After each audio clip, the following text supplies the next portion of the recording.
ஃபைசன் திரைப்படமானது உலகம் முழுக்கும் வெளியாகி மிகவும் பிரம்மாண்டமாக ஓடிக்கிட்டு இருக்குது. ஃபைசன் திரைப்படத்தை ரசிகர்கள் கொண்டாடிக்கிட்டு இருக்காங்க. ஃபைசன் திரைப்படத்தில் பிடி வாத்தியார் நடித்த நடிகர் யார் அப்படிங்கிறதையும், அவருடைய பயோகிராஃபியும், அவருடைய பர்சனல் லைஃப்பை பற்றியும், அவர் இதற்கு முன்னாடி எந்தெந்த திரைப்படங்களில் நடிச்சிருக்காரு அப்படிங்கிறதையும், அவரை பற்றி தெரியாத சில சுவாரஸ்யம் தகவலை இப்போ இந்த பார்க்கலாம். ஃபைசன் திரைப்படத்தில் பிடி வாத்தியார் நடிக்கிற நடிகருடைய ரியல் நேம் மதன்குமார். இவர் புதுக்கோட்டையை சேர்ந்தவருங்க. இவர் பிறந்தது வளர்ந்தது எல்லாமே புதுக்கோட்டையில் தாங்க.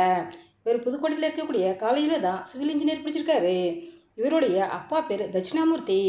இவர் தாங்க புதுக்கோட்டையில் இருக்கக்கூடிய மதன் ஜெகன் டிராவல்ஸுடைய ஓனர். மதன் அவர்கள் கடந்த 2006ஆம் ஆண்டு சினிமாவில் நடிக்கணும் அப்படிங்கிறதுக்காகவே வாய்ப்பு தேடி சென்னைக்கு வந்திருக்காரு. சென்னையில் வந்த மதன் அவர்கள் பல ஆடிஷன்கள்லாம் அட்டன் பண்ணி வந்திருக்காரு. டிசன் திரைப்படத்தில் தாங்க இவருக்கு நடிக்கிறதுக்குன்னு வாய்ப்பு கிடைச்சிச்சு. ஆமாங்க, மதன் அவர்கள் டிசன் திரைப்படத்தின் மூலமாக திரைத்துறைக்கு நடிகராக அறிமுகமானவர் தான் மதன் தட்சிணாமூர்த்தி அவர்கள். இவர் இந்த திரைப்படத்தில் ஜூனியர் ஆர்டிஸ்டாக தாங்க நடிச்சிருந்தாரு.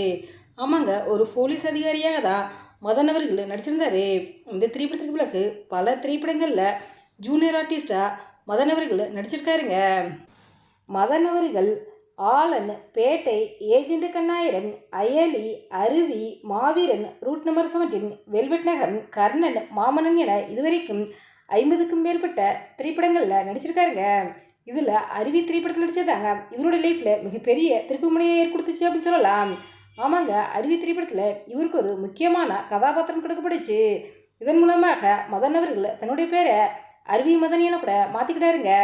மதன் அவர்கள் இந்த திரைப்படத்துக்கு பிறகு ஒரு சில திரைப்படங்களில் உதவி இயக்குனராகவும் ஒர்க் பண்ணியிருக்காருங்க.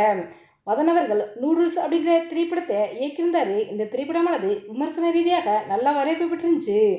தெலுங்குலையும் மதன் அவர்கள் ஒரு திரைப்படத்தை இப்போ இயக்கியிருக்காருங்க. மதன் அவர்கள் ஃபைசன் திரைப்படத்தில் பிடி வாத்தியாராக நடித்தது மூலம் உலகம் முழுவதும் இருக்க ரசிகர்களால் அறியப்படுற ஒரு நடிகராக மாறியிருக்காருங்க. நீங்கள் மதன் அவர்களை பற்றி என்ன நினைக்கிறீங்க அப்படின்னும், ஃபைசன் திரைப்படத்தை பார்த்துட்டிங்களா? இந்த திரைப்படத்தில் இவரு நடிப்பு எப்படி இருக்குது அப்படிங்கிற உங்களுடைய கருத்துக்களை எங்களுடைய கமெண்ட்ஸில் கமெண்ட் பண்ணுங்க. இந்த வீடியோ முடிச்சிருந்தா லைக் பண்ணுங்கள், ஷேர் பண்ணுங்கள், கமெண்ட் பண்ணுங்கள். மறக்காம ரெடபிள் 2 பாயிண்ட்ஸில் சப்ஸ்கிரைப் பண்ணுங்கள்.